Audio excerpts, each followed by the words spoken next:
बिस्मिल्लाहिर्रहमानिर्रहीम। अस्सलामुअलैकुम फ्रेंड्स, उम्मीद है सब खैरियत से होंगे। आज हम आपके साथ अंडे वाला सूजी का हलवा बनाने की रेसिपी शेयर करेंगे। 1 कप सूजी लें और इसको एक बर्तन में शामिल कर दें जिसमें आपने हलवे को बनाना है, और लो टू मीडियम फ्लेम ऑन कर दें और फिर हाफ़ कप ऑयल का इसमें शामिल कर दें और सूजी को ऑयल के साथ अच्छे से भून लें।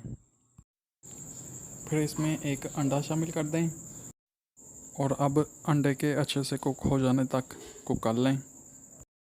फिर इसमें 4 गिलास पानी के शामिल कर दें और फिर 1 कप से थोड़ी ज़्यादा चीनी शामिल कर दें या हस्बे ज़ायक़ा शामिल कर दें।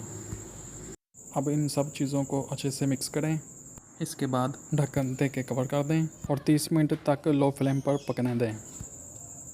फिर ढक्कन उतार दें और इसको अच्छे से मिक्स कर लें।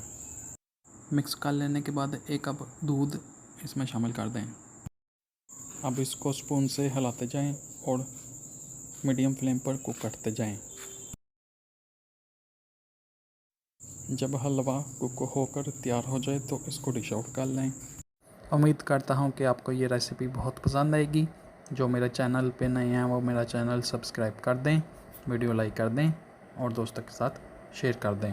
अपना बहुत ख्याल रखिएगा, मुझे दुआओं में याद रखिएगा। अल्लाह हाफिज़।